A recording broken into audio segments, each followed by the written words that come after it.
Bien avant que le concept même de vaccin n'existe, le corps humain possédait déjà sa propre forme de protection contre les menaces invisibles du monde, l'immunité naturelle. Cette défense n'est pas seulement une barrière passive, mais un système biologique hautement sophistiqué, composé de cellules spécialisées, de protéines signalétiques et d'une mémoire adaptative qui se forme à partir du contact direct avec des agents pathogènes. Lorsqu'il entre en contact avec un virus, le corps active un protocole interne, destiné à contenir, éliminer, et plus important encore, à mémoriser cet envahisseur pour les batailles futures. Cette réponse immunitaire naturelle est la base sur laquelle toute la science des vaccins allait se construire des siècles plus tard, car se faire vacciner, c'est essentiellement apprendre au corps à se défendre avant même la première attaque réelle. L'immunité humaine se divise en deux grands axes, l'immunité innée et l'immunité adaptative. L'innée est la première ligne de défense, prête à agir en quelques minutes après une infection. Elle n'est pas spécifique. Elle réagit de la même manière à différents agents.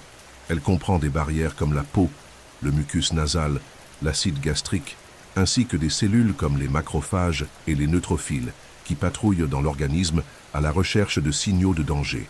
L'immunité adaptative, en revanche, est plus raffinée. Elle entre en action quelques jours après l'exposition à l'agent pathogène lorsque les lymphocytes T et B sont activés. Ces cellules reconnaissent des structures spécifiques des envahisseurs, comme les protéines de surface des virus, et créent des réponses personnalisées.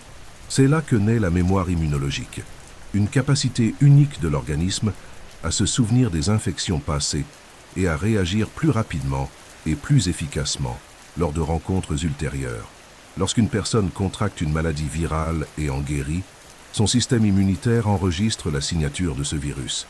Cette mémoire permet que, lors d'une seconde exposition, le corps produise des anticorps spécifiques en quelques heures, empêchant ainsi la propagation du virus. C'est ce qui explique, par exemple, pourquoi une personne ayant eu la rougeole une fois ne tombe pratiquement jamais malade une seconde fois. L'immunité naturelle, dans ce cas, est acquise par l'affrontement direct avec l'infection. Mais ce processus n'est pas toujours sûr. Certaines maladies laissent de graves séquelles ou peuvent être mortelles. Le vaccin apparaît précisément pour simuler cet apprentissage sans exposer l'organisme aux dangers réels. Mais pour comprendre cette avancée technologique, il a d'abord fallu saisir comment le corps, à lui seul, savait déjà se défendre. Un autre aspect fascinant de l'immunité naturelle réside dans son héritage évolutif. Au fil de milliers d'années, les populations humaines ont développé une résistance progressive à divers agents pathogènes. Le code génétique de certains groupes contient des adaptations contre des maladies régionales, comme le paludisme, la peste bubonique ou encore certaines souches locales de grippe. Cette résistance héritée reste toutefois limitée et souvent insuffisante face à de nouveaux virus ou mutations, comme dans le cas du VIH ou du SARS-CoV-2. Dans de tels scénarios, le corps ne dispose ni de mémoire préalable, ni de défense prête, et l'infection se propage plus facilement. Ainsi, même avec un système immunitaire actif, la protection naturelle a ses limites, et la science a dû intervenir avec des solutions artificielles fondées sur les principes de cette défense organique. L'immunité varie également selon des facteurs tels que l'âge, la nutrition, le stress, le sommeil, et la présence d'autres maladies. Les nouveau-nés, par exemple, possèdent un système immunitaire encore immature, mais reçoivent des anticorps passifs de leur mère par le placenta et le lait maternel, une forme d'immunisation naturelle temporaire. Les personnes âgées, en revanche, tendent à avoir une réponse immunitaire moins efficace, ce qui les rend plus vulnérables aux infections graves. Ces aspects physiologiques expliquent pourquoi les campagnes de vaccination privilégient certains groupes et pourquoi tout le monde ne réagit pas de la même manière à un vaccin. La science a dû cartographier avec soin ces nuances pour développer des vaccins sûrs, efficaces et adaptés à la diversité humaine. L'immunité naturelle n'est cependant pas infaillible. Des virus comme celui de la grippe subissent des mutations fréquentes, trompant le système immunitaire et nécessitant une mise à jour régulière des vaccins. D'autres virus, comme celui de la dengue, possèdent plusieurs sérotypes. En contracter un ne protège pas contre les autres, et une nouvelle infection peut même être plus grave, un phénomène connu sous le nom de potentialisation dépendante des anticorps. Ces défis ont enseigné aux scientifiques que l'immunité est une danse complexe entre le corps et le virus, un champ de bataille moléculaire en mouvement constant. Et c'est dans ce territoire instable, entre défense naturelle et menaces persistantes, qu'est née l'idée d'anticiper l'infection en vaccinant le corps avant l'arrivée de l'ennemi. Bien avant Edward Jenner et la science moderne, les civilisations anciennes avaient déjà remarqué quelque chose d'instinctif concernant l'immunité. Ceux qui survivaient à certaines maladies semblaient ne plus retomber malades. Cette observation a conduit à l'émergence des premières formes d'inoculation, pratiques empiriques visant délibérément à provoquer une infection légère pour protéger contre des formes plus graves.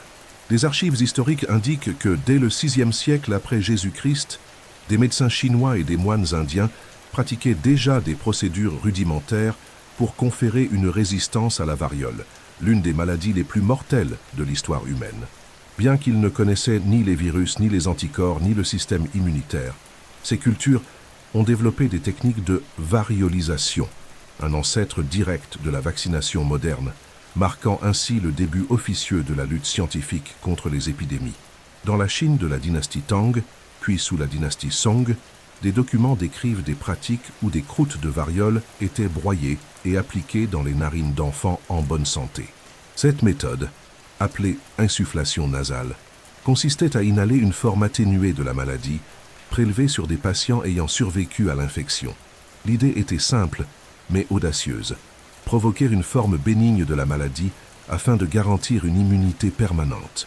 Bien que de nombreux cas aient été couronnés de succès, le risque d'infection sévère, voire mortelle, était bien réel. Néanmoins, en période de mortalité endémique, les bénéfices étaient jugés supérieurs aux risques. Dans certaines régions, cette pratique devint une sorte de rituel obligatoire, mené par des médecins itinérants et autorisé par les autorités locales. Dans l'Inde ancienne, des textes ayurvédiques mentionnent des méthodes similaires, où le pus provenant de plaies de variole était inoculé dans de petites incisions cutanées chez les enfants. Ces pratiques, réalisées par des guérisseurs traditionnels, reposaient elles aussi sur le principe de l'exposition contrôlée. La transmission du savoir se faisait oralement ou par des manuscrits médicaux, et le succès dépendait de l'expérience du praticien.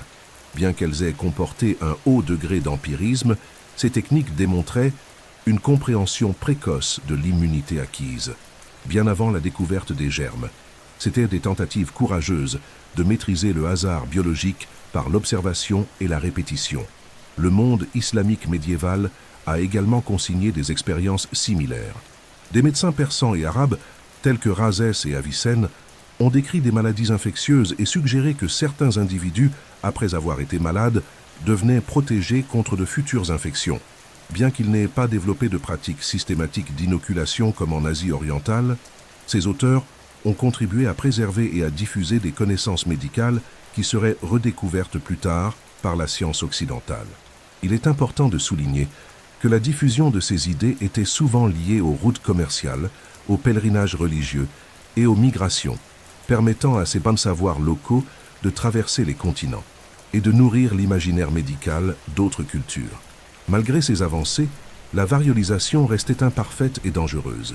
Les individus inoculés pouvaient développer des formes graves et devenir source de contagion, contribuant involontairement à de nouvelles épidémies.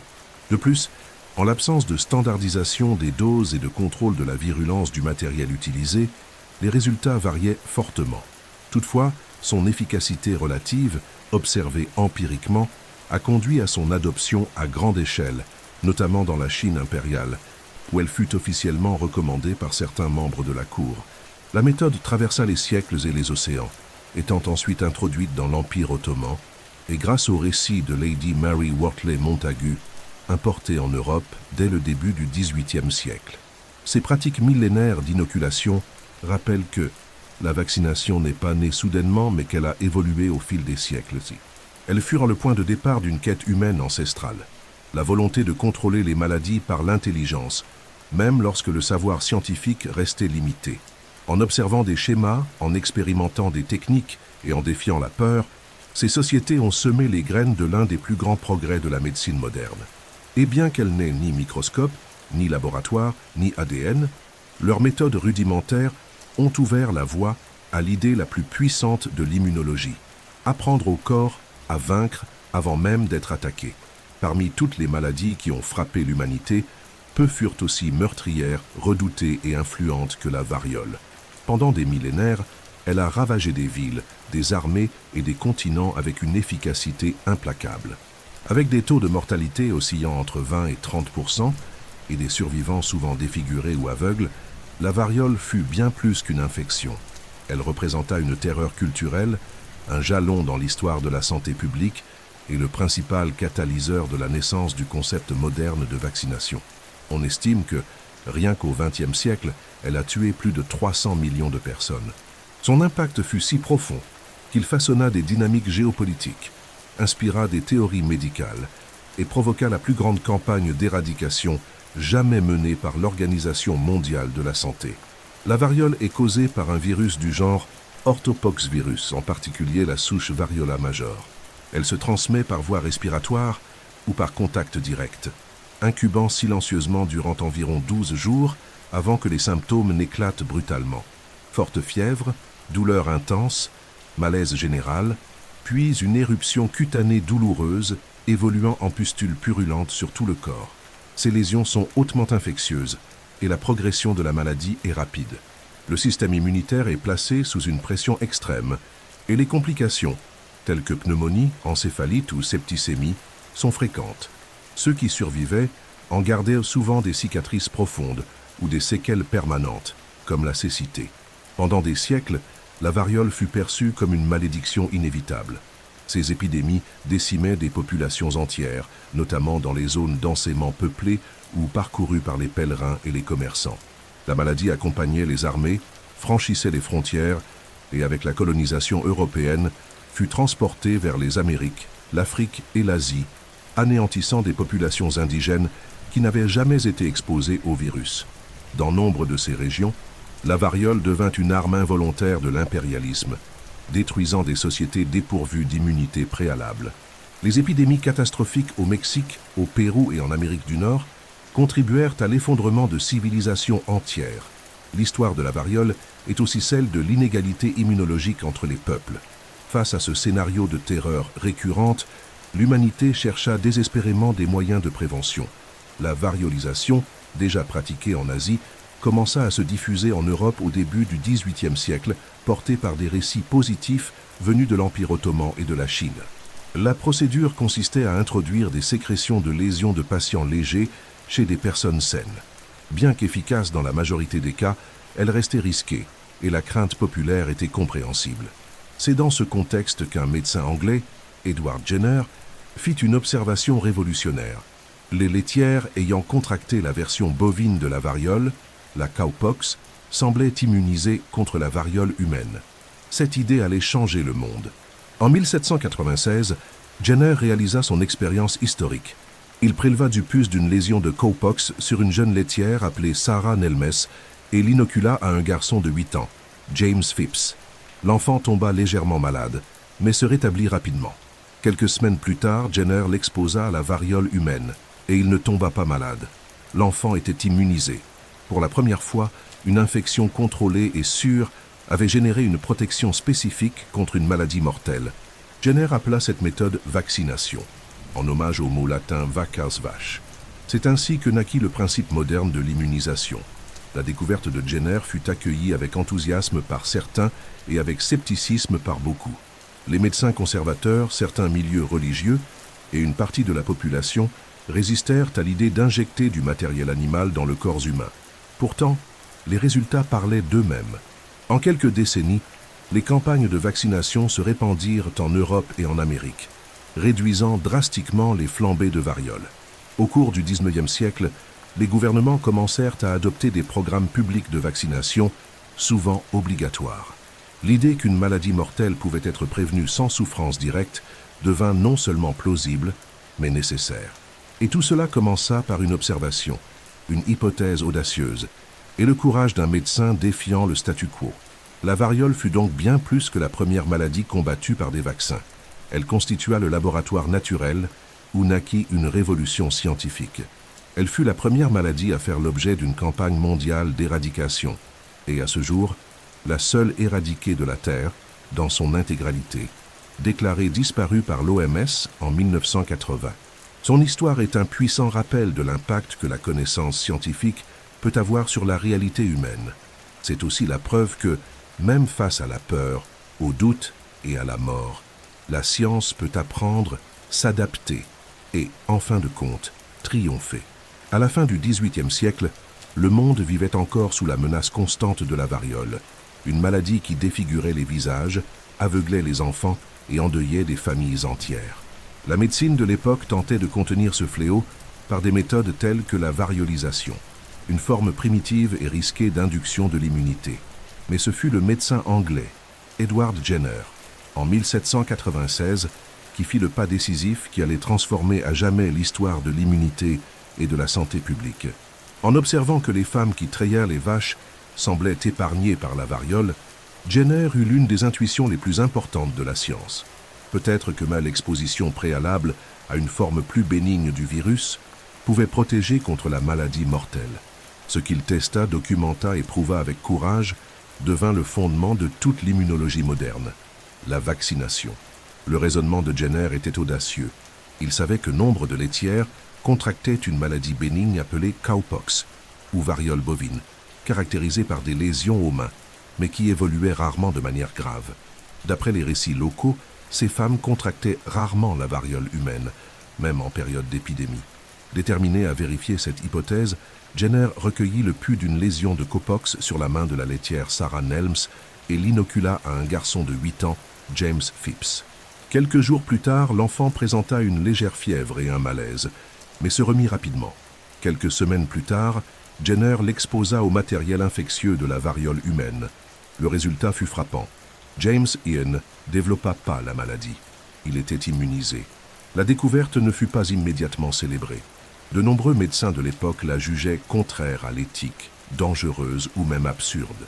Après tout, Jenner avait délibérément introduit un agent infectieux chez un enfant, chose impensable selon les standards actuels. Mais il fut méthodique. Il publia ses observations en 1788 dans son ouvrage An Inquiry into the Causes and Effects of the Variolae Vaccinae, présentant des preuves issues de cas supplémentaires, y compris chez des adultes vaccinés, puis exposés à la variole sans tomber malade. Le terme « vaccin » naquit alors, dérivé du mot latin « vacca », vache, en hommage à l'origine bovine du matériel. L'idée d'utiliser une infection contrôlée pour apprendre au corps à se protéger avant le danger était officiellement lancée. Avec le temps, les résultats parlèrent d'eux-mêmes.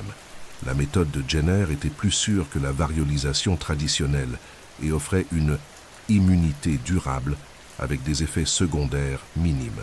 En quelques années, des médecins en Europe et en Amérique du Nord commencèrent à reproduire la technique. Des campagnes de vaccination furent organisées par les gouvernements et les institutions religieuses. Et pour la première fois dans l'histoire, l'humanité entrevoyait la possibilité réelle de contrôler une maladie avant qu'elle ne frappe sa victime. Jenner devint une figure publique, reçue par des rois, des savants et des sociétés médicales. Mais au-delà de la gloire, l'impact de sa découverte fut concret. Le taux de mortalité par variole chuta drastiquement dans les régions vaccinées. Malgré ce succès, la résistance ne disparut pas. De nombreux secteurs de la société voyaient la vaccination avec méfiance. Certains religieux la qualifiaient de blasphème, affirmant qu'il était sacrilège d'introduire du matériel animal dans le corps humain. D'autres craignaient que les effets secondaires ne soient pires que la maladie elle-même. Des caricatures satiriques de l'époque représentaient les vaccinés avec des cornes ou des traits bovins, alimentant la peur populaire. Cependant, à mesure que la variole reculait, la perception publique commença elle aussi à évoluer. L'efficacité était indéniable, et le vaccin de Jenner devint le symbole d'un nouveau paradigme, la prévention scientifique.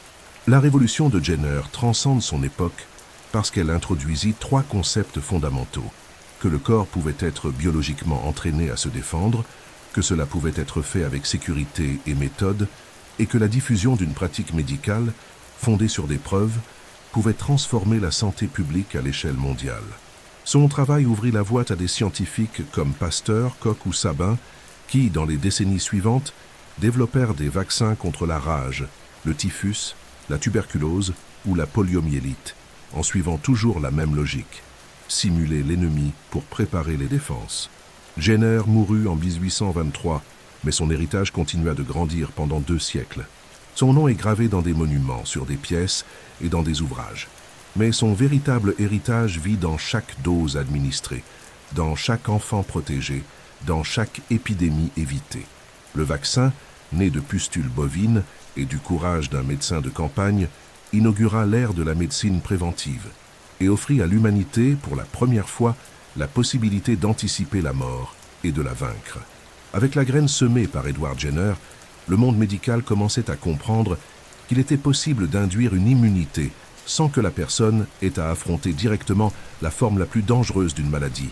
Mais c'est avec le travail de Louis Pasteur, Charles, déjà au XIXe siècle, que la vaccination cessa d'être une expérience empirique pour devenir une science fondée, reposant sur la microbiologie, l'expérimentation systématique et la compréhension approfondie des agents infectieux. Pasteur n'élargit pas seulement le concept de vaccin. Il montra que des micro-organismes spécifiques étaient responsables de maladies et qu'ils pouvaient être domestiqués, affaiblis et utilisés pour sauver des vies.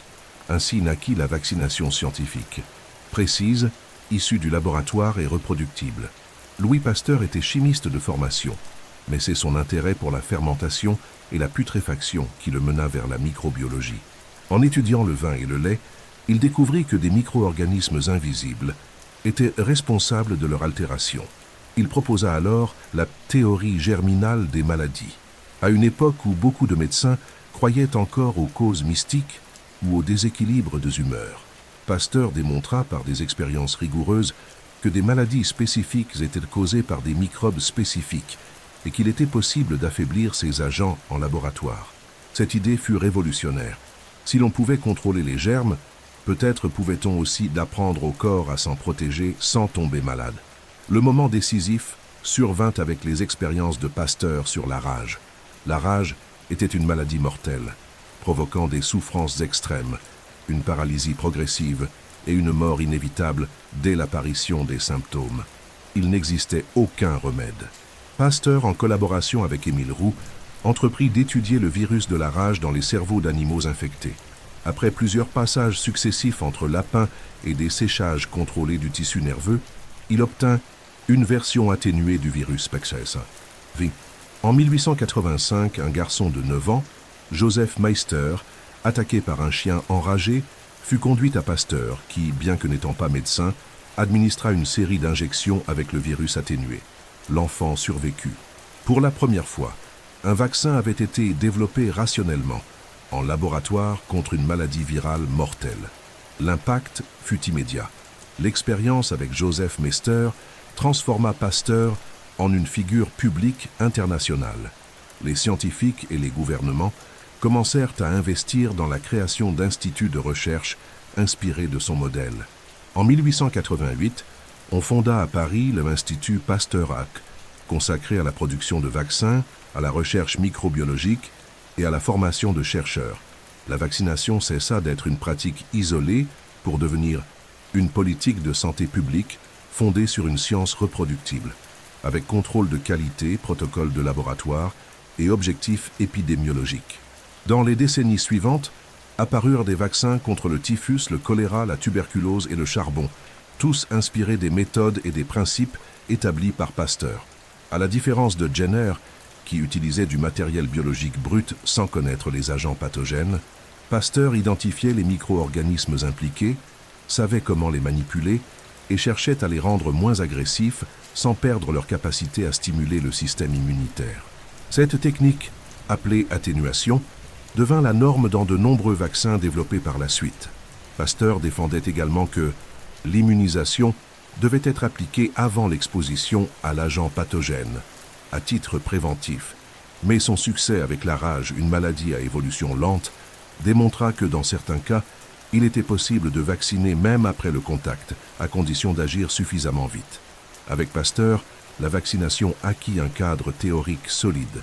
Sa théorie des germes ne soutenait pas seulement les vaccins, elle transforma aussi la pratique médicale. C'est de là que naquirent les principes de l'asepsie, de la stérilisation, de la quarantaine, de l'hygiène publique et du diagnostic bactériologique.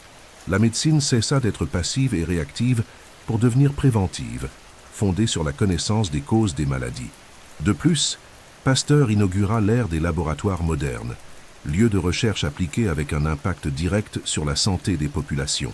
La science se rapprochait du peuple de façon tangible, en sauvant des vies. Le cas de la rage marqua un tournant.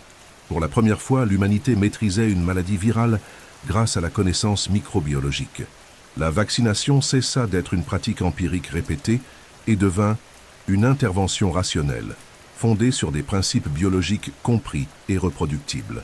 Ce saut conceptuel permit aux scientifiques des siècles suivants de développer des vaccins pour des dizaines d'autres maladies, perfectionnant les méthodes, élargissant la portée et réduisant les risques. Louis Pasteur ne sauva pas seulement des milliers de vies grâce à ces vaccins, il y posa un paradigme scientifique et médical qui soutient encore l'immunisation au XXIe siècle. L'histoire des vaccins est aussi une histoire de progrès scientifique et de résistance sociale profonde. Depuis les premiers essais de variolisation jusqu'aux campagnes de vaccination de masse du XXIe siècle, l'hésitation face aux vaccins a accompagné leur parcours presque comme une ombre inévitable. Méfiance, peur, rumeurs, idéologie, religion et même politiques autoritaires façonnèrent des contextes dans lesquels de larges pans de la population résistèrent activement à la vaccination, même face à des épidémies dévastatrices.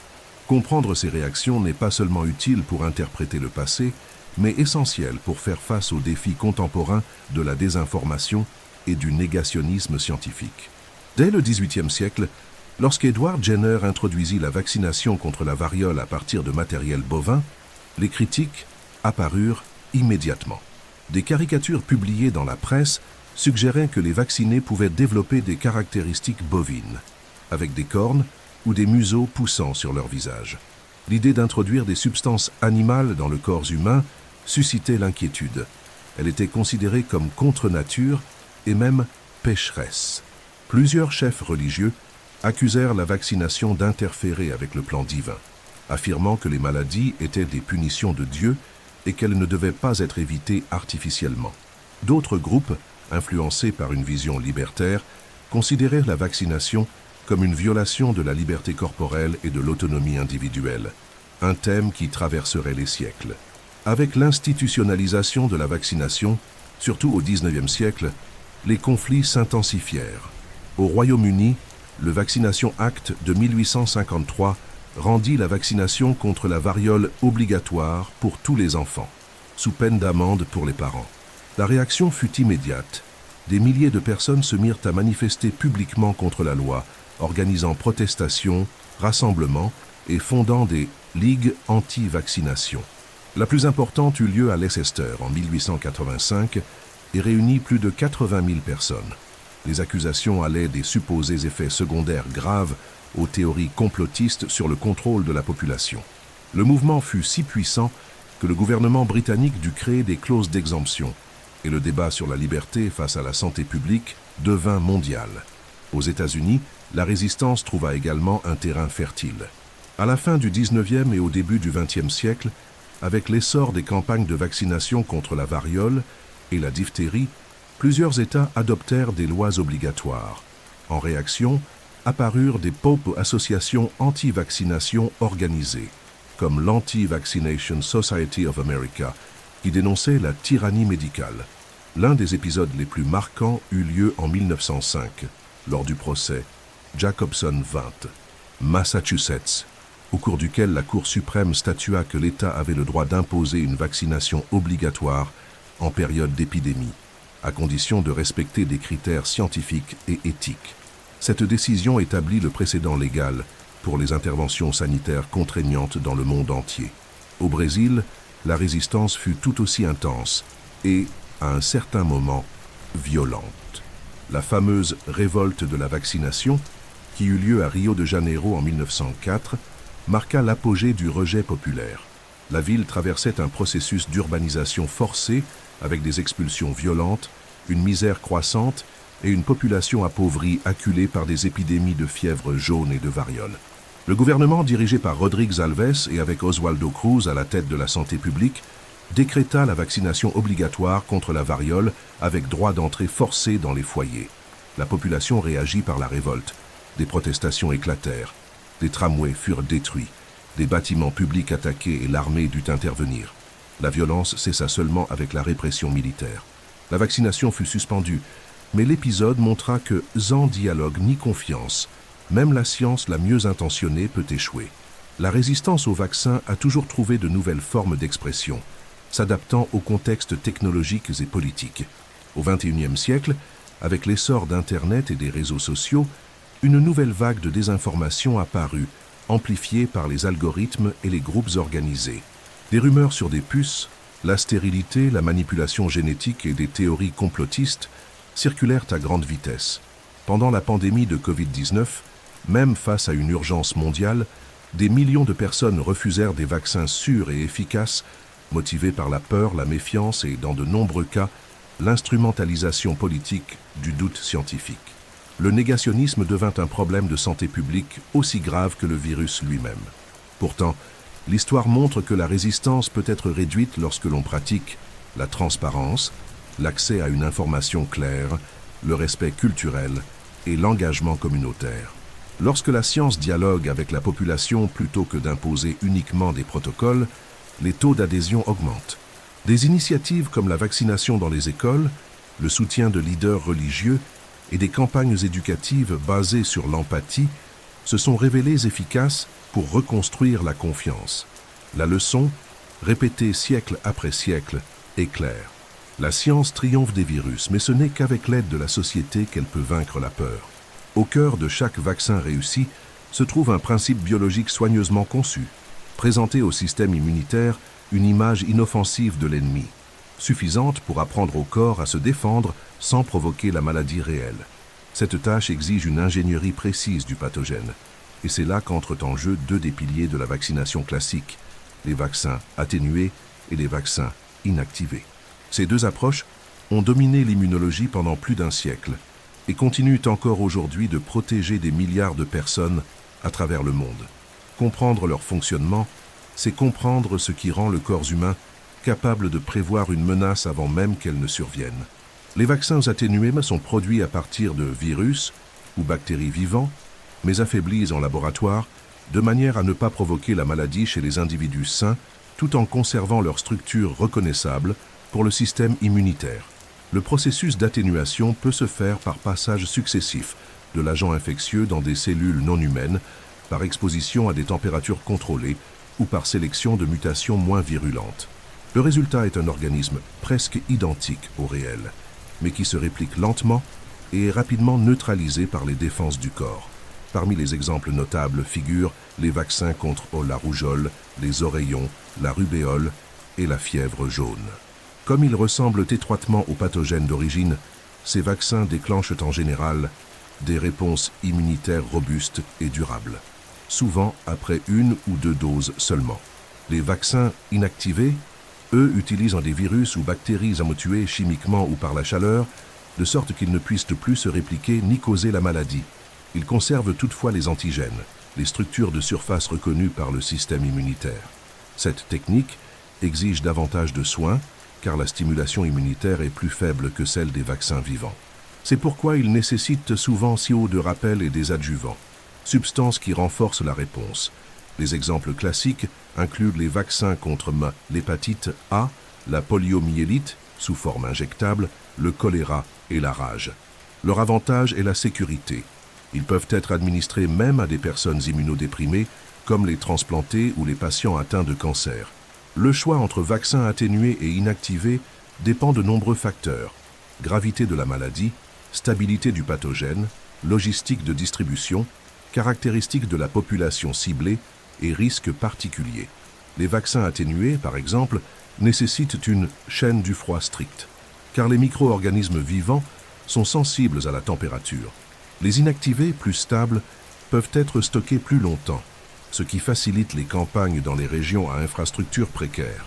Cependant, comme ils demandent plusieurs doses, ils requièrent un système de santé efficace pour assurer une couverture complète.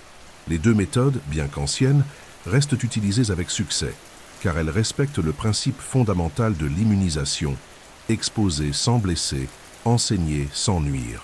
Un autre aspect essentiel réside dans la manière dont ces vaccins sont reconnus par le système immunitaire. Les atténués, en se répliquant dans l'organisme, stimulent à la fois la réponse humorale, anticorps, et la réponse cellulaire, lymphocytes T, offrant une immunité plus complète. Les inactivés, qui ne se multiplient pas, dépendent davantage de la présence d'adjuvants et induisent en général une réponse principalement humorale.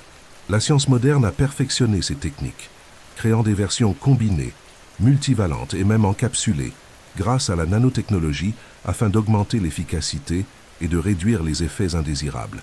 De nombreux vaccins infantiles actuels, par exemple, regroupent plusieurs antigènes en une seule dose, protégeant ainsi contre diverses maladies à la fois. Les défis scientifiques et logistiques liés à la production de ces vaccins sont immenses. Il faut cultiver de grandes quantités de pathogènes, les isoler, les purifier et les inactiver sans endommager leurs antigènes essentiels. Ensuite, ils doivent être testés rigoureusement sur des modèles animaux et humains pour garantir leur sécurité, leur efficacité et leur stabilité. Ce processus peut durer des années. Pourtant, les résultats justifient l'effort. Des vaccins comme ceux contre la poliomyélite et la fièvre jaune ont sauvé des millions de vies et presque éradiqué des maladies qui furent autrefois des épidémies mondiales. Ce qui, pour le grand public, n'est qu'une simple piqûre dans le bras, représente pour la science une chaîne complexe d'ingénierie biologique, de protocoles de biosécurité et de contrôle qualité exigeants.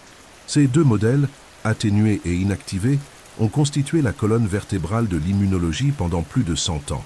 Aujourd'hui, malgré l'apparition de technologies avancées comme l'ARN messager, les vaccins classiques demeurent essentiels, surtout dans les pays à faible revenu, où l'infrastructure pour les vaccins génétiques reste limitée. La longévité de ces méthodes prouve que même si la science progresse, certains principes restent valables et efficaces, car ils reposent sur des siècles d'observation, d'amélioration et de validation. En fin de compte, vacciner consiste à utiliser l'ennemi contre lui-même et à transformer ce qui a jadis tué des millions en clé de protection pour des milliards. La diffusion des vaccins à travers le monde ne fut pas un processus neutre, linéaire ou égalitaire. Au contraire, elle eut lieu dans le contexte des empires coloniaux, des rivalités géopolitiques et des profondes inégalités sanitaires entre le Nord et le Sud globaux. À mesure que les vaccins démontrèrent leur efficacité contre des maladies comme la variole et le typhus, ils commencèrent à être perçus comme des instruments de pouvoir, de civilisation et de contrôle social. Cela signifiait qu'en même temps qu'ils sauvèrent des vies, ils étaient aussi utilisés comme outils de domination politique, d'imposition culturelle et souvent d'exclusion structurelle. Comprendre l'expansion mondiale des vaccins, c'est donc aussi comprendre les contradictions de la modernité scientifique et les dilemmes éthiques de la santé publique. Au XIXe siècle, avec l'essor du colonialisme européen, les vaccins furent introduits dans les colonies africaines, asiatiques et américaines, comme partie intégrante des politiques de civilisation et d'hygiénisation des peuples autochtones. Les puissances impériales ne cherchèrent pas seulement à protéger les colonisés des maladies, elles voulaient préserver la santé des colons et de la main-d'œuvre locale indispensable à l'extraction des ressources. Des campagnes de vaccination obligatoires furent imposées, souvent sans le consentement des populations, dans des langues qu'elles ne comprenaient pas, sous menace de sanctions. Dans de nombreux cas, les immunisations étaient testées à grande échelle, sans respecter les protocoles éthiques, en utilisant des peuples autochtones, des esclaves ou des populations marginalisées comme cobayes involontaires. L'un des épisodes les plus symboliques de cette expansion vaccinale fut la expédition de la vaccine de Balmis, organisée par la couronne espagnole au début du XIXe siècle. En 1803, le médecin Francisco Xavier Balmis conduisit une expédition maritime vers les colonies espagnoles en Amérique et en Asie pour y apporter le vaccin contre la variole. Mais comme le virus vaccinal ne pouvait pas être transporté dans des fioles réfrigérées comme aujourd'hui, Balmis utilisa des enfants orphelins comme porteurs vivants du virus, les infectant successivement pour maintenir l'agent actif tout au long du voyage. Bien que cette mission ait sauvé des milliers de vies et représenté un exploit logistique remarquable, elle mit également en lumière les limites éthiques de l'époque, en instrumentalisant des corps vulnérables au nom du bien collectif. Malgré l'intention médicale, la méfiance des populations locales restait grande. Beaucoup de peuples indigènes, africains et asiatiques percevaient les campagnes de vaccination comme des prolongements de la violence coloniale, et ils avaient raison. Dans certains cas, Les vaccins s'accompagnaient d'expropriation de terres, de destruction des savoirs traditionnels et de répression culturelle. La médecine occidentale ignorait les systèmes de guérison locaux, ridiculisait les pratiques ancestrales et traitait les peuples comme des objets à corriger. En parallèle, la distribution des vaccins était inégale. Les métropoles européennes recevaient des doses purifiées et testées, tandis que les colonies recevaient des restes, des versions dépassées ou des campagnes sporadiques et désordonnées. Le vaccin, symbole de progrès, devenait aussi un signe d'exclusion. Au XXe siècle, avec la création de l'Organisation mondiale de la santé et l'essor de la diplomatie sanitaire, on tenta de construire une vision plus universaliste de la vaccination. Des campagnes mondiales d'éradication, comme celle de la variole, mobilisèrent des dizaines de pays et des millions de volontaires, atteignant même les lieux les plus reculés. Pourtant, la logistique demeurait marquée par les inégalités. La plupart des vaccins étaient produits dans les pays riches, avec des stocks limités envoyés aux nations en développement seulement après satisfaction des besoins locaux. En période d'épidémie, comme lors de la grippe porcine de 2009 ou de la pandémie de Covid-19, le phénomène de nationalisation des vaccins se répéta. Les pays riches achetèrent et stockèrent des doses en excès, tandis que les plus pauvres durent attendre des mois, voire des années, avant de commencer à immuniser leur population. La géopolitique de la vaccination montra clairement que la science seule ne garantit pas la justice sanitaire. Même lorsque les vaccins existent, leur accès dépend de l'infrastructure, de la diplomatie, de la stabilité politique et de la volonté internationale. Des programmes comme le Gavi, Alliance mondiale pour les vaccins, et le COVAX cherchèrent à corriger ce déséquilibre, mais se heurtèrent à des barrières économiques, à des résistances locales et à des sabotages idéologiques. De plus, le passé colonial continue d'influencer la perception des vaccins. Dans de nombreux pays africains et asiatiques, la peur d'expériences secrètes ou de vaccins contaminés persiste, nourrie par la mémoire d'abus historiques non résolus. Pourtant, le bénéfice des vaccins se sont répandus. Aujourd'hui, malgré toutes les difficultés, des campagnes vaccinales atteignent chaque année des milliards de personnes, évitant des millions de décès dus à la rougeole, à la poliomyélite, au tétanos, à la coqueluche et à l'hépatite. Les pays en développement, avec le soutien d'organisations internationales, ont construit leur propre réseau de production et de distribution. Mais la leçon demeure. La protection immunitaire n'est réelle que lorsqu'elle est collective, et elle n'est juste que lorsqu'elle est universelle. Le vaccin, par définition, ne protège pas seulement l'individu. C'est un pacte de confiance entre la science, la société et l'éthique, et il ne fonctionne pleinement que lorsque tous ont accès, compréhension et choix éclairés. La vaccination de masse représente l'une des plus grandes conquêtes de la santé publique moderne, non seulement parce qu'elle protège les individus, mais parce qu'elle crée des barrières collectives de protection capables d'empêcher la circulation d'un virus ou d'une bactérie dans toute une population. C'est ce principe qui permet de rêver à l'éradication des maladies, non pas seulement le contrôle des flambées, mais l'élimination totale du pathogène de la planète. La science a déjà montré que cela est possible, mais ce processus exige quelque chose d'encore plus difficile que le développement de vaccins efficaces. Convaincre des millions de personnes dans des contextes culturels, économiques et politiques différents, de se faire vacciner dans une période stratégique et coordonnée. La logique de la vaccination de masse repose sur le concept de immunité collective, ou effet de troupeau.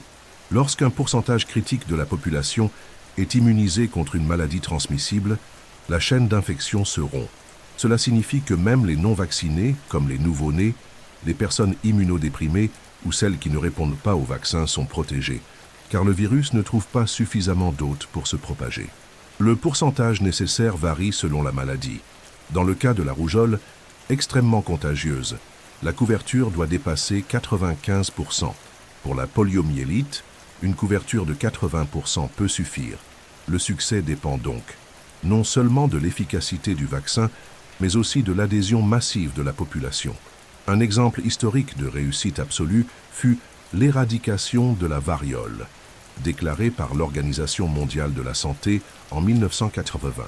Après des siècles d'épidémies, des millions de morts et des campagnes nationales, l'effort final fut global, lancé en 1967, avec des stratégies comme la vaccination en anneaux, immuniser les contacts proches de chaque cas, l'utilisation d'aiguilles bifurquées Pour accélérer l'application, la cartographie des foyers en temps réel et la mobilisation communautaire, la variole fut éliminée d'abord des zones urbaines, puis des régions rurales isolées. Le dernier cas naturel fut enregistré en Somalie en 1977. Depuis, aucune autre maladie infectieuse humaine n'a été éradiquée. Mais cet exploit a prouvé qu'avec organisation, savoir et volonté politique, il est possible de vaincre les ennemis les plus anciens de l'humanité. D'autres campagnes de vaccination de masse ont également obtenu des résultats remarquables. La poliomyélite, par exemple, a été éliminée de presque tous les continents grâce à des décennies de vaccination orale à grande échelle. Des pays comme le Brésil ont mis en place des campagnes gigantesques avec la mascotte Zegotinha comme symbole, mobilisant écoles, églises, radios et équipes médicales pour immuniser les enfants porte à porte. La stratégie ne se limitait pas à l'injection. Elle impliquait éducation publique, lutte contre la désinformation et logistique nationale basée sur des postes mobiles, la réfrigération et l'enregistrement des populations. Aujourd'hui, la polio persiste seulement dans quelques pays marqués par l'instabilité géopolitique, comme l'Afghanistan et le Pakistan, où la méfiance sociale et les conflits armés empêchent l'accès universel.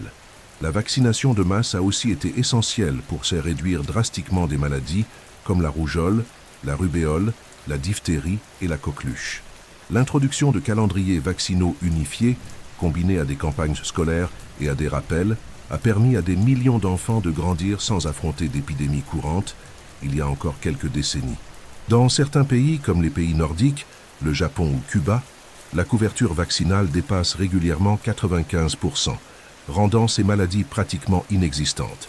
En revanche, dans les pays où les infrastructures de santé sont fragiles ou où les mouvements anti-vaccins sont puissants, des flambées sporadiques continuent de se produire. Preuve que l'éradication exige un effort constant et une surveillance épidémiologique permanente. La pandémie de Covid-19 a offert un nouveau laboratoire global pour la vaccination de masse. Pour la première fois dans l'histoire, des milliards de doses furent distribuées en moins de 2 ans, lors d'une opération internationale sans précédent. Les systèmes de santé durent s'adapter à la forte demande, à la pénurie temporaire de vaccins, au transport d'immunisants sensibles à la température et à la pression pour la rapidité et la transparence. Malgré ces défis, la vaccination de masse a réussi à réduire les décès, les hospitalisations et les mutations dangereuses du virus, même avec les inégalités entre pays riches et pauvres. Cependant, elle a aussi révélé les faiblesses du système mondial. Fake news, hésitation vaccinale, populisme politique et distribution inégale ont montré que la science seule ne suffit pas. Il faut dialogue, confiance publique et justice sociale. Techniquement, la vaccination de masse requiert une planification millimétrée, production industrielle des vaccins, stockage, transport avec chaîne du froid, formation des équipes, système d'enregistrement numérique, campagne de communication de masse et stratégie de recherche active. Chaque étape est cruciale. Des failles logistiques ou communicationnelles peuvent compromettre toute l'opération. C'est pourquoi de nombreux pays ont créé des instituts nationaux de production biologique, comme l'Institut Butantan au Brésil ou le Serum Institute en Inde, afin de garantir souveraineté sanitaire et rapidité des campagnes. La vaccination, dans ces cas, cesse d'être seulement une décision médicale pour devenir une politique publique d'État. L'éradication d'une maladie est rare, mais possible. Elle suppose des décennies de recherche, un engagement intergouvernemental, un financement international et surtout la confiance de la population. C'est cette confiance, souvent construite avec patience et empathie, qui transforme les vaccins en boucliers collectifs. Chaque fois qu'une maladie disparaît d'un pays ou d'un continent, c'est parce que des milliers de professionnels, de scientifiques, de communicants et de citoyens ont décidé ensemble d'agir avant l'effondrement. Et c'est cette logique d'anticipation qui fait de la vaccination de masse non seulement une stratégie sanitaire, mais un modèle de civilisation.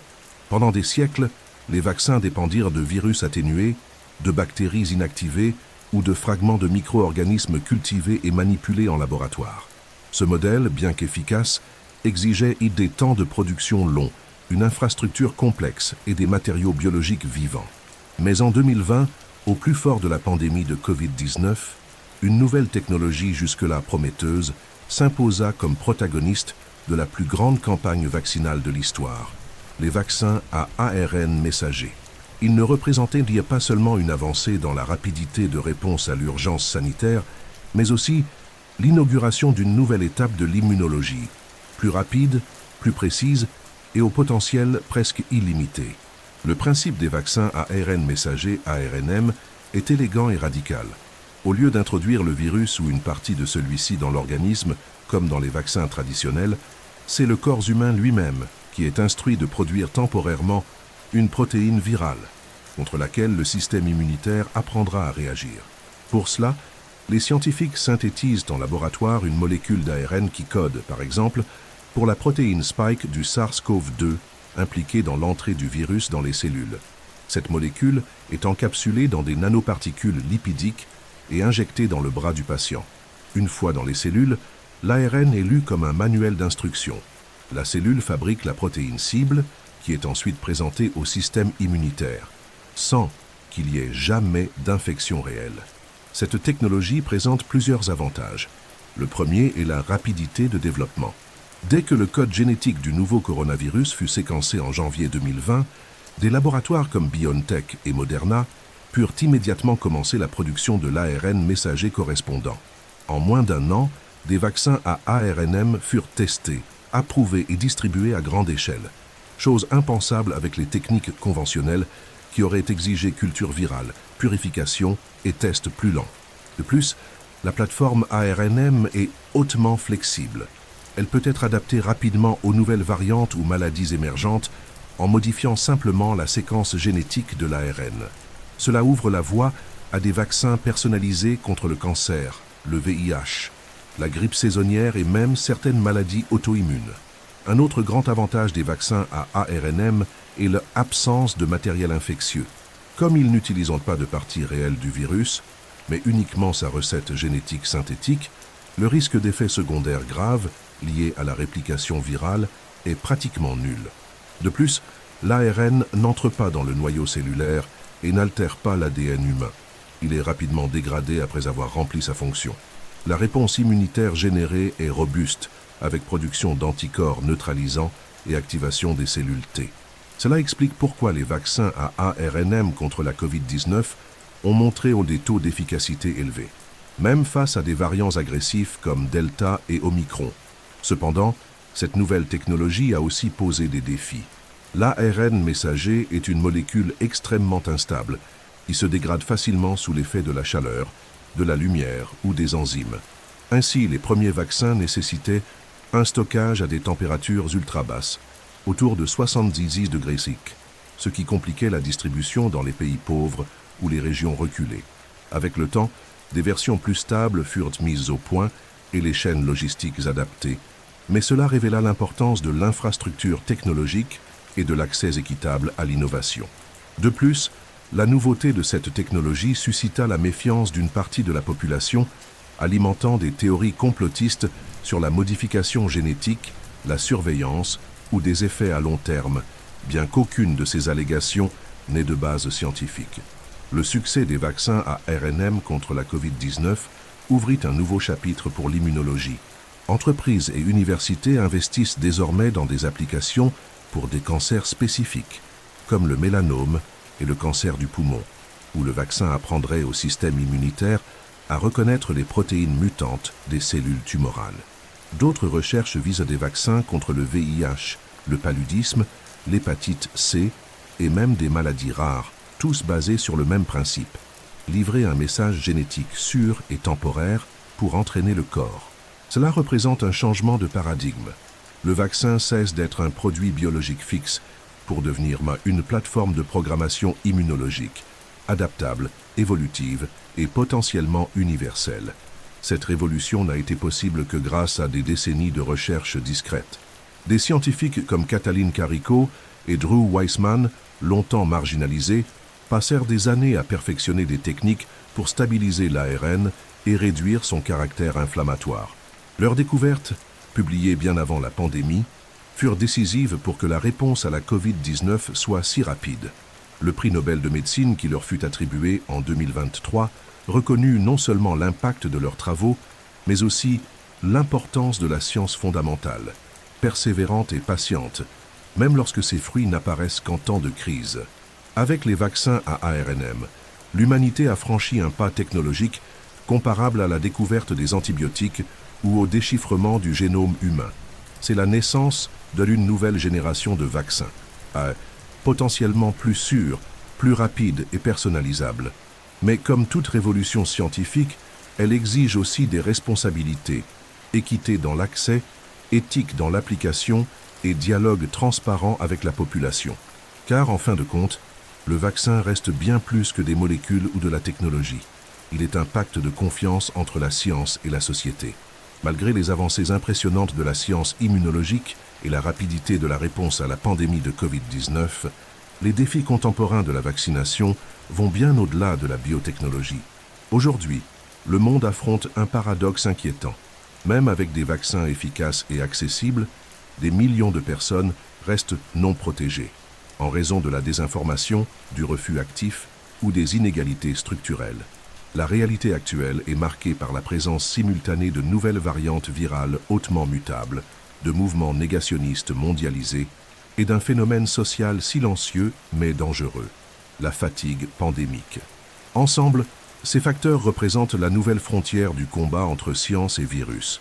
L'émergence de variantes du SARS-CoV-2 comme Delta, Omicron et leurs sous-variantes a démontré l'incroyable capacité d'adaptation des virus à ARN.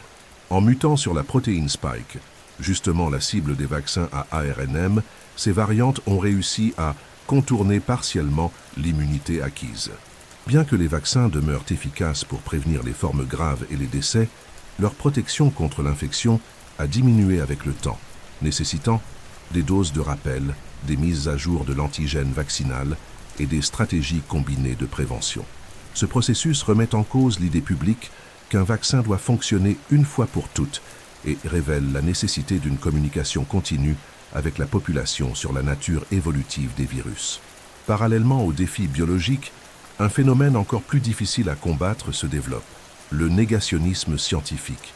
Nourri par les réseaux sociaux, des influenceurs populistes, la désinformation algorithmique et les théories du complot, le mouvement anti-vaccin a revêtu une nouvelle forme au XXIe siècle. Il ne se limite plus à la méfiance envers les effets secondaires. Il s'articule avec des discours politiques, religieux et identitaires, construisant des récits émotionnels contre l'autorité scientifique, le mondialisme et la médecine institutionnelle. Dans plusieurs pays, cela s'est traduit par un refus actif de la vaccination, la sabotage de campagnes publiques et même des attaques contre des professionnels de santé.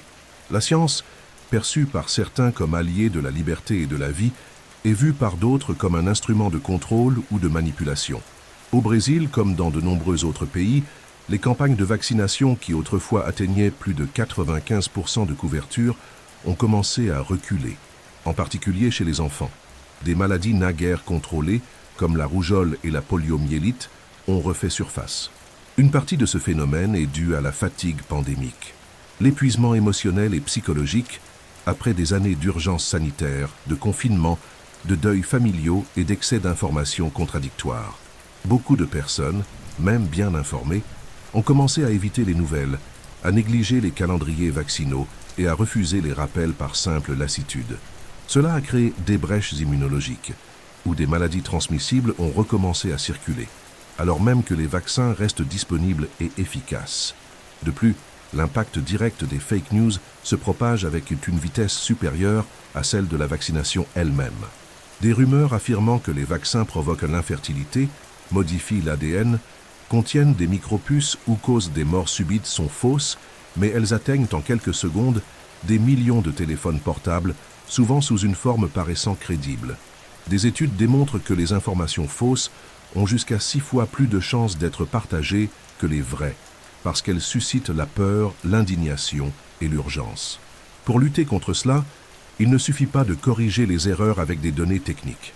Il faut reconstruire une relation de confiance avec le public, communiquer avec empathie et rendre la science compréhensible, accessible et émotionnellement légitime. Face à ce contexte, la science a aussi évolué dans sa manière de communiquer. Les institutions de santé ont commencé à investir dans des campagnes au langage simple, présentes sur les réseaux sociaux, avec des vidéos courtes, des podcasts et des influenceurs engagés. Les chercheurs sont sortis des laboratoires pour occuper l'espace public, donner des interviews, écrire des articles, dialoguer directement avec la société. Des programmes d'éducation scientifique dans les écoles, des formations pour journalistes et l'alphabétisation médiatique sont devenus essentiels. Car dans le monde actuel, avoir un vaccin fonctionnel ne suffit pas. Il faut construire une narration fonctionnelle autour de lui. Parallèlement, les pays et organismes internationaux repensent comment rendre les campagnes vaccinales plus résilientes et intégrées. Cela inclut la diversification des technologies vaccinales, l'investissement dans la production locale, l'intégration des calendriers vaccinaux aux systèmes scolaires, la vaccination en dehors des horaires habituels et la formation d'agents communautaires capables de promouvoir la santé avec empathie. L'objectif est d'anticiper les futures épidémies avec des plans robustes et flexibles, et non seulement de réagir après l'effondrement du système. Les défis actuels montrent que la vaccination, au XXIe siècle, n'est pas seulement un acte médical, mais aussi un acte social, politique et communicationnel. Les virus évoluent, les technologies progressent, mais la clé reste la même, la confiance. Sans elle, aucun vaccin ne fonctionne. Avec elle, même les plus nouveaux et complexes peuvent devenir des boucliers collectifs. Se vacciner aujourd'hui est aussi urgent qu'il l'a toujours été. Mais désormais, plus que jamais, c'est aussi un exercice continu de reconstruction des ponts entre science et société. L'histoire des vaccins a été, jusqu'ici, une succession de découvertes progressives et d'adaptations techniques. Mais ce qui se dessine à l'horizon dépasse la simple continuité. C'est une transformation de paradigme.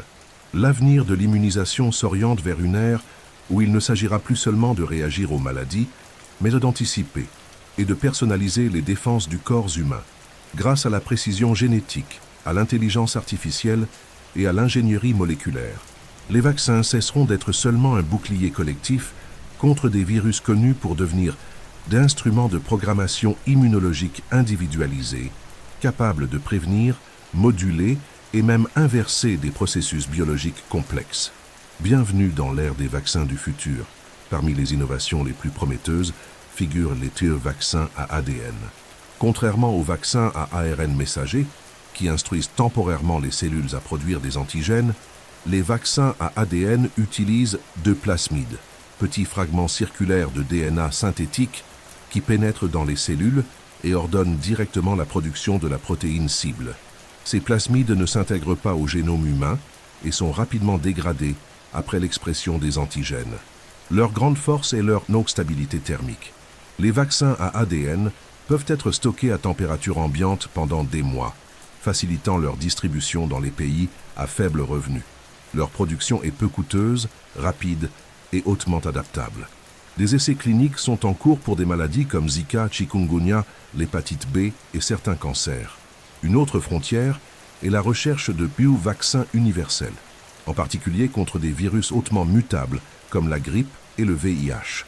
Plutôt que de cibler les parties variables du virus, comme les protéines de surface, les scientifiques tentent désormais d'identifier des épitopes hautement conservés, des régions internes du virus qui mutent rarement. En entraînant le système immunitaire à attaquer ces cibles fixes, il serait possible de développer un seul vaccin, capable de protéger contre plusieurs variantes et sous-types. Le même principe s'applique dans la recherche contre le coronavirus, avec des prototypes de vaccins pan-coronavirus en développement. L'objectif est clair, mettre fin à la course infinie des mises à jour saisonnières et créer des immunisants durables, larges et résistants aux mutations. Mais peut-être que la frontière la plus ambitieuse de l'immunisation soit la panvaccination thérapeutique, c'est-à-dire des vaccins non pour prévenir, mais pour traiter des maladies. Dans le cas du cancer, l'idée est d'identifier des néoantigènes spécifiques aux cellules tumorales et d'apprendre au système immunitaire à les reconnaître et les détruire sélectivement. Contrairement à la chimiothérapie, qui attaque cellules saines et malades, le vaccin oncologique serait hautement précis, réduisant les effets secondaires et augmentant l'efficacité. Des essais cliniques sur des patients atteints de mélanome, de cancer du sein et de cancer du poumon ont déjà donné des résultats prometteurs. L'immunothérapie, jusqu'ici limitée aux anticorps monoclonaux, gagne désormais des alliés vaccinaux sur mesure, fondés sur le séquençage génétique de chaque tumeur. L'ingénierie génétique permet aussi d'imaginer des vaccins qui non seulement protègent, mais corrigent des erreurs du système immunitaire. Dans le cas des maladies auto-immunes, comme le lupus ou la sclérose en plaques, les chercheurs travaillent sur des vaccins tolérisants, des immunisants qui en enseignent au corps à ne pas s'attaquer lui-même, restaurant l'équilibre immunitaire sans supprimer totalement les défenses. Pour les maladies allergiques, comme l'asthme ou la rhinite, des vaccins en développement visent à moduler la réponse inflammatoire, réduisant durablement les symptômes. Cette approche nécessite un haut degré de personnalisation, avec des algorithmes d'apprentissage automatique capables de prédire les profils immunitaires et de suggérer des compositions vaccinales uniques. Les technologies d'administration évoluent également.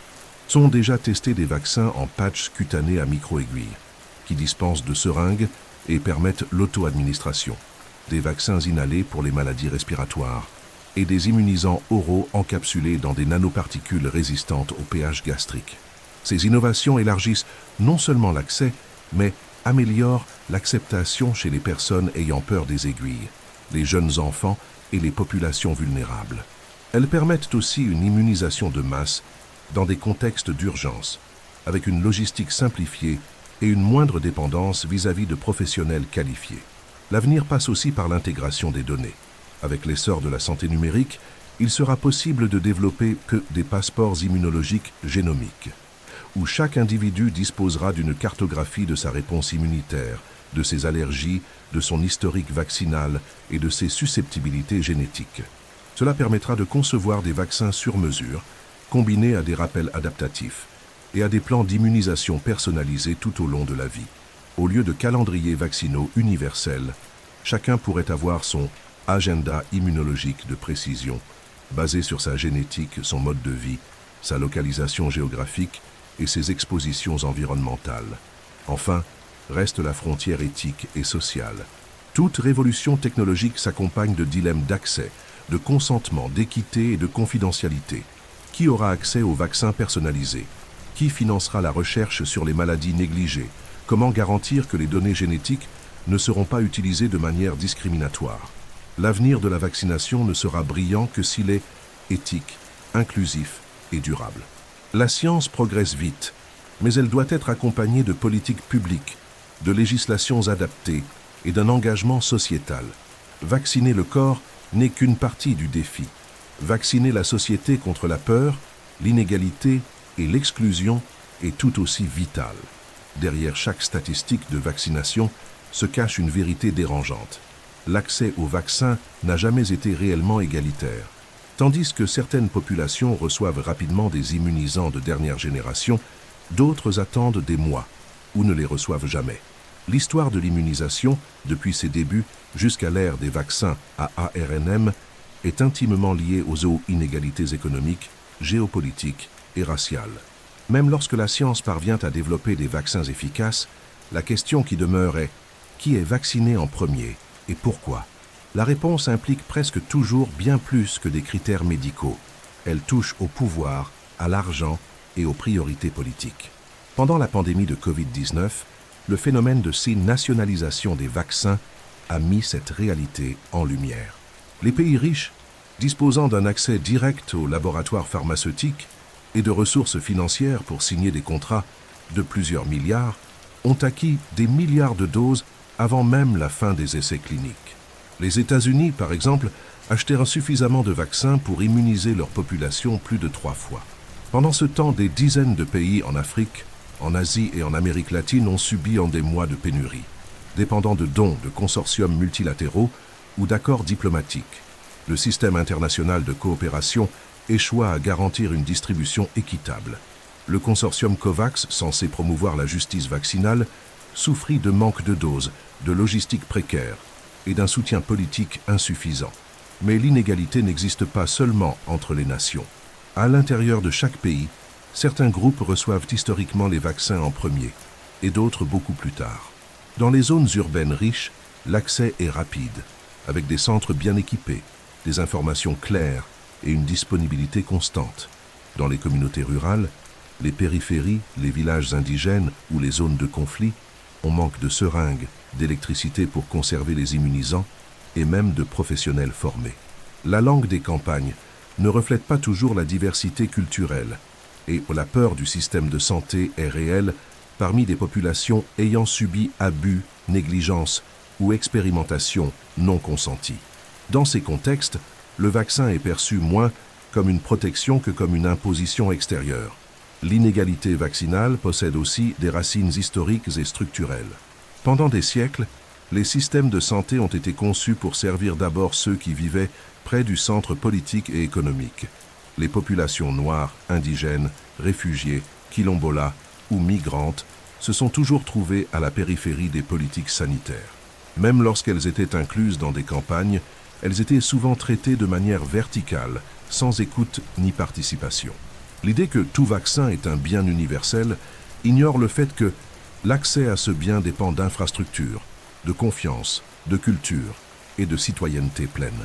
La science peut développer un immunisant en un temps record, mais si celui-ci n'atteint pas tous, son potentiel collectif reste limité.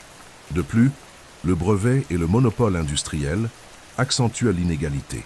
Beaucoup de vaccins modernes sont développés par quelques multinationales, protégés par des lois strictes de propriété intellectuelle. Les pays sans capacité technologique ou industrielle dépendent d'importations coûteuses qui n'arrivent pas toujours à temps. Les tentatives de suspension des brevets, comme celles défendues par l'Inde et l'Afrique du Sud pendant la pandémie, rencontrent la résistance des pays développés, craignant des pertes économiques ou la perte de contrôle sur l'innovation. Le vaccin, dans ce scénario, cesse d'être seulement un outil de santé pour devenir un actif géopolitique. Face à cette réalité, des initiatives émergent pour démocratiser l'accès aux immunisants. Des pays comme le Brésil, l'Inde et l'Afrique du Sud investissent dans des laboratoires publics capables de produire des vaccins génériques ou sous licence, garantissant une autonomie sanitaire. Des consortiums régionaux, comme l'African Vaccine Manufacturing Initiative, cherchent à créer des pôles de production locale. En parallèle, des mouvements mondiaux font pression pour le licenciement obligatoire, le transfert de technologies et l'assouplissement des brevets en cas d'urgence sanitaire. L'idée est claire. Si le vaccin sauve des vies, il ne peut être traité comme un privilège. Il doit être un droit universel, protégé par des accords internationaux et une volonté politique globale. L'inégalité affecte aussi la confiance envers les vaccins. Lorsque des populations constatent qu'elles ne reçoivent que des vaccins anciens, qu'elles sont servies après les groupes privilégiés ou qu'elles servent de terrain d'expérimentation, cela génère méfiance, hésitation et rejet. La science doit donc s'accompagner de justice symbolique et de reconnaissance historique. Il est nécessaire de mener des campagnes représentatives, d'écouter les leaders communautaires, de respecter les savoirs traditionnels et d'inclure des voix diverses dans la planification sanitaire. Vacciner ne se résume pas à injecter, c'est dialoguer, écouter et respecter. Enfin, la lutte contre l'inégalité vaccinale ne peut être ponctuelle. Elle doit être structurelle et permanente. Elle implique de former des professionnels dans les régions vulnérables, d'assurer une logistique continue, d'adapter les campagnes aux réalités locales et surtout de considérer le vaccin non comme un produit, mais comme un droit. Aucun progrès scientifique ne sera complet tant que des milliards de personnes continueront d'attendre un flacon déjà existant, mais qui, pour une raison ou une autre, ne leur parvient pas. Car lorsque l'on parle de vaccin, on parle de la chose la plus précieuse que la science puisse offrir, la chance de vivre, et de vivre avec dignité. L'un des aspects les plus intrigants et, en même temps, les moins compris par la population générale, est la durée de l'immunité conférée par un vaccin. Quand quelqu'un se fait vacciner, on s'attend à ce que la protection dure longtemps, peut-être pour la vie entière. Mais en pratique, la réponse immunitaire induite varie énormément. Selon le type de vaccin, la maladie ciblée, l'âge de la personne, l'existence de rappels, les boosters et des facteurs biologiques encore peu connus. Combien de temps dure, finalement, la protection vaccinale? La science tente d'y répondre. Et chaque réponse suscite de nouvelles questions sur les limites du corps, de la mémoire immunologique et du concept même de protection. Certains vaccins procurent une immunité à vie avec une ou quelques doses. C'est le cas du vaccin contre la fièvre jaune, qui, selon des études récentes, confère une protection à vie après une seule injection. Il en va de même pour le vaccin contre la rougeole, lorsqu'il est administré avec un rappel adéquat dans l'enfance. Dans ces cas, le système immunitaire mémorise si efficacement le pathogène que même après des décennies, Une nouvelle exposition déclenche une réponse rapide, efficace et proportionnée. Cette mémoire immunologique repose non seulement sur la production d'anticorps, mais aussi sur l'activation de lymphocytes T à longue durée de vie, qui restent en alerte même sans nouvelle exposition. En revanche, d'autres vaccins nécessitent des rappels réguliers. Celui contre le tétanos, par exemple, recommande un rappel tous les 10 ans, celui contre la grippe chaque année, et celui contre la Covid-19 a dû être mis à jour et renforcé en quelques mois seulement. Cela s'explique par deux raisons principales. La nature mutable du virus et le déclin graduel de la réponse immunitaire au fil du temps. Dans certains cas, le pathogène mute fréquemment, comme les virus à ARN, qui n'ont pas de mécanisme de correction génétique lors de la réplication. Ainsi, les vaccins deviennent obsolètes face aux nouvelles variantes et nécessitent une mise à jour périodique. Dans d'autres cas, même sans mutation du virus, la production d'anticorps et l'activité des cellules mémoire diminuent naturellement au fil des ans. Ce déclin est influencé par des facteurs tels que l'âge de la personne vaccinée, son état nutritionnel, ses antécédents de santé, la présence de comorbidités et même sa génétique. Les personnes âgées, par exemple, possèdent un système immunitaire naturellement plus lent, un phénomène appelé immunosénescence, ce qui réduit la réponse initiale et la mémoire à long terme. C'est pourquoi des vaccins contre la grippe existent en formulation plus forte pour ce groupe. Quant aux personnes immunodéprimées ou sous traitement immunosuppresseur, elles peuvent ne pas développer une immunité suffisante, même après plusieurs doses. La durée de protection n'est donc pas une règle fixe, mais une probabilité modulée par des variables personnelles. Un autre point essentiel est que l'immunité n'est pas tout ou rien. Même lorsque les anticorps diminuent, l'organisme peut conserver une réponse cellulaire résiduelle qui, sans empêcher l'infection, limite la progression vers des formes graves. C'est ce que de nombreuses études sur la Covid-19 ont montré. Les personnes vaccinées, même infectées par des variantes comme Omicron, présentaient un risque réduit d'hospitalisation et de décès, justement parce que leur immunité de base restait active. Cela confirme que les vaccins ne sont pas des murs infranchissables, mais des amortisseurs biologiques, qui ne suppriment pas le risque, mais le rendent gérable. Pour mesurer la durée de l'immunité, les chercheurs mènent des essais longitudinaux, suivant des volontaires sur plusieurs années après la vaccination. Ils surveillent les niveaux d'anticorps, l'activation des cellules T et B, la survenue d'infections naturelles et la nécessité de rappel. Ces données permettent d'ajuster les calendriers vaccinaux, de prévoir de nouvelles doses et d'évaluer l'efficacité réelle des immunisants. C'est ainsi que l'on a découvert, par exemple, que le vaccin contre l'hépatite B, autrefois administré en 3 doses avec rappel, peut conférer une protection à vie après le schéma complet, supprimant la nécessité de rappel chez les adultes en bonne santé.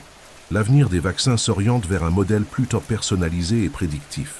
Au lieu d'administrer des rappels en masse à intervalles fixes, les systèmes de santé pourraient bientôt utiliser des modèles de surveillance immunologique basés sur l'intelligence artificielle et des biomarqueurs individuels pour déterminer quand une personne a réellement besoin d'une nouvelle dose.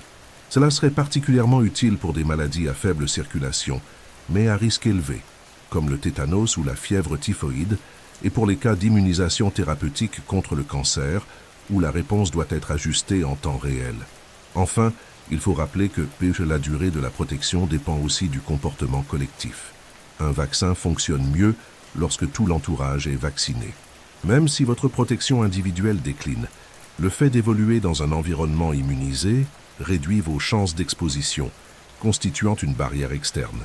Voilà pourquoi les rappels ne servent pas seulement à réactiver votre immunité, mais aussi à assurer la sécurité de tous.